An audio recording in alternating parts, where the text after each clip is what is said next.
दोस्तों, भारत में जब कोई भ्रष्ट नेता पकड़ाया जाता है तो हम कहते हैं राजनीति गंदी है। जब कोई घोटालेबाज अफसर निकलता है तो कहते हैं ब्यूरोक्रेसी बिक चुकी है। लेकिन जरा सोचिए, जब एक जज के सरकारी बंगले से अधजली नोटों की गठरी निकलती है तो क्या कहें? अब न्याय भी बिक चुका है क्या? या फिर अब जज भी आग लगाकर सबूत जला देते हैं? और अगर ये सब सुनकर आप चौंकते नहीं तो माफ़ कीजिएगा, आप इस सिस्टम के सबसे अच्छे वोटर बन चुके हैं। हम बात कर रहे हैं जस्टिस यशवंत वर्मा की, जिनके सरकारी आवास में 14 मार्च 2025 को आग लगती है। कोई समझता है छोटा मोटा हादसा है, लेकिन जब दमकल की टीम पहुंचती है तो उन्हें आग से ज़्यादा कुछ और जलता हुआ महसूस होता है। नोट, हाँ, वही करेंसी जो इस देश के गरीब के हाथों में कभी नहीं आती, और वो दिल्ली हाई कोर्ट के माननीय जज के स्टोर रूम में बोरियों में भरकर पड़ी थी, अधजली, अधमरी और पूरी तरह शर्मनाक। अग्निकांड या सबूत दहन। सोचिए, अगर एक आम आदमी के घर से करोड़ों रुपए निकले, वो भी जले हुए, तो सबसे पहले क्या होता? एफआईआर, गिरफ्तारी, मीडिया ट्रायल, सीबीआई रेड। लेकिन यहाँ मामला अलग है। यहाँ आरोपी कोई नेता नहीं, कोई व्यापारी नहीं, एक सिटिंग हाई कोर्ट जज है। अब चुप्पी है, प्रेस नोट है और इन हाउस इंक्वायरी का राग है। सुप्रीम कोर्ट ने तत्काल एक इन हाउस समिति बनाई, जस्टिस एएस ओका की अध्यक्षता में। 3 जजों की समिति ने बंद कमरे में जांच की। रिपोर्ट सीलबंद लिफाफे में सीजीआई संजीव खन्ना को सौंप दी। और फिर क्या हुआ? भाई, वर्मा जी को ट्रांसफर कर दो, इलाहाबाद हाई कोर्ट भेज दो। जैसे दिल्ली हाई कोर्ट में आग लगी थी और अब आग बुझाना जरूरी था किसी और की जमीन पर। लेकिन इलाहाबाद ने कहा बिल्कुल नहीं। इलाहाबाद बार एसोसिएशन ने इस ट्रांसफर पर ऐसा विरोध जताया जैसे कोई जमीन पर कचरा फेंकने आए और आप मना कर दे। वकीलों ने नारेबाजी की। इलाहाबाद कोर्ट डस्टबिन नहीं है, हमें जज चाहिए, व्यापारी नहीं। मतलब जरा सोचिए, अब न्यायपालिका के अंदर भी जजों की क्वालिटी पर बहस शुरू हो गई है। फिर कोर्ट ने वर्मा को छुट्टी पर भेज दिया ताकि मामला शांत हो जाए। पुरानी फाइलें खुलती हैं। 2018 का शिम्बाओली शुगर मिल केस। कहते हैं ना, एक पाप छिपाने जाओ तो दूसरे पाप खुद ब खुद बाहर आ जाते हैं। 2018 में सिम्बाओली शुगर मिल घोटाला हुआ था। 97 करोड़ की बैंक धोखाधड़ी। सीबीआई ने उस समय यशवंत वर्मा का नाम संदिग्धों में डाला था, लेकिन सुप्रीम कोर्ट ने उस जांच पर भी स्टे लगा दिया था। मतलब वर्मा जी तब भी छूटे और अब भी जल बचे। आरटीआई में सवाल, लेकिन सुप्रीम कोर्ट का जवाब।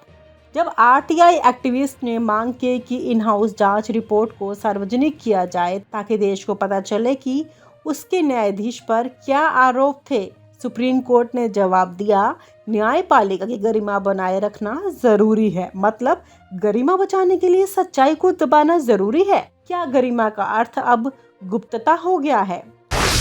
विपक्ष की गूंज, लेकिन निष्क्रियता भी। कांग्रेस, समाजवादी पार्टी और विपक्ष के अन्य नेताओं ने संसद में आवाज उठाई। सांसद विवेक टंका ने कहा, अगर न्यायपालिका खुद सफाई नहीं करेगी तो संसद को दखल देना होगा। लेकिन अब तक ना कोई एफआईआर, ना कोई गिरफ्तारी, ना कोई सार्वजनिक रिपोर्ट, बस कुर्सी बचाओ अभियान। और अब सबसे बड़ा धमाका, वापसी की तैयारी। अब खबर आ रही है कि जस्टिस वर्मा को फिर से कोर्ट में मुकदमों की सुनवाई के लिए वापस बुलाया जा रहा है। मतलब जिनके घर से लाखों की अधजली नकदी मिली, जिन पर सुप्रीम कोर्ट की समिति ने रिपोर्ट दी, वो अब संविधान की व्याख्या करेंगे। वाह, अब यही न्याय है तो हमें अन्याय ही रहने दो। वो जज जिनके घर से जले हुए नोटों की बदबू आती है, अब संविधान की पवित्र किताब खोलेंगे। कमाल है भाई। अब तो रावण को भी रामायण पढ़ने का लाइसेंस मिल जाना चाहिए। तो चलिए जरा उस प्रक्रिया की बात करें जिससे किसी न्यायाधीश को हटाया जा सकता है। जी हाँ, वही प्रक्रिया जिसका नाम सुनते ही संसद में सन्नाटा छा जाता है और सुप्रीम कोर्ट की दीवारें कानों में उंगली डाल लेती हैं। महाभियोग। भारतीय संविधान और अनुच्छेद 124(4)। अब जरा कान खोलिए, संविधान की किताब से पढ़ते हैं। भारतीय संविधान का अनुच्छेद 124(4) और 124(5) कहता है कि सुप्रीम कोर्ट और हाई कोर्ट के न्यायाधीशों को तभी हटाया जा सकता है जब दोनों सदनों, लोकसभा और राज्यसभा में विशेष बहुमत से प्रस्ताव पास हो। प्रस्ताव में जज की दुराचार या आचरण में अक्षमता सिद्ध हो, राष्ट्रपति अंतिम रूप से उस प्रस्ताव को मंजूरी दे। अब विशेष बहुमत का मतलब क्या?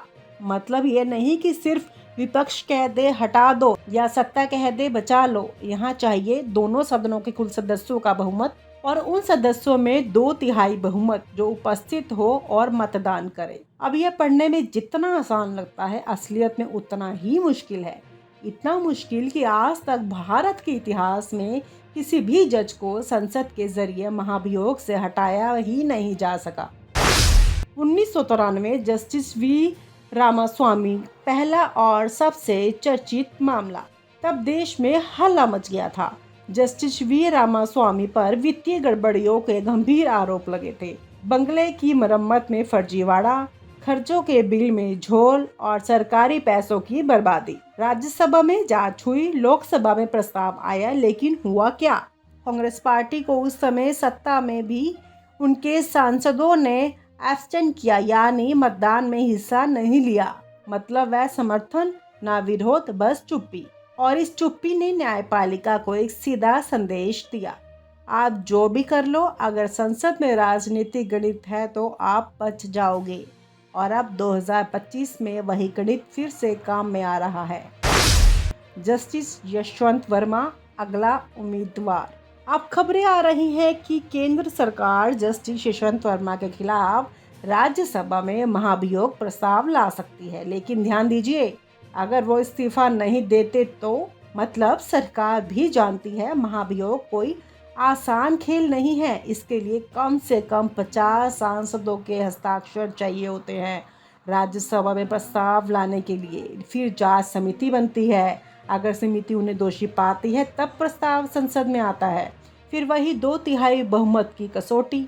अब सोचिए 2025 की राजनीति में जब हर मुद्दा ध्रुवीकरण और पक्ष विपक्ष की तकरार में बटा हो, तो क्या वर्मा को हटाने का प्रस्ताव पास हो जाएगा? महाभियोग जो लगता तो है पर चलता नहीं। वो जज जिनके घर से जले हुए नोटों की बदबू आती है, अब संविधान की पवित्र किताब खोलेंगे।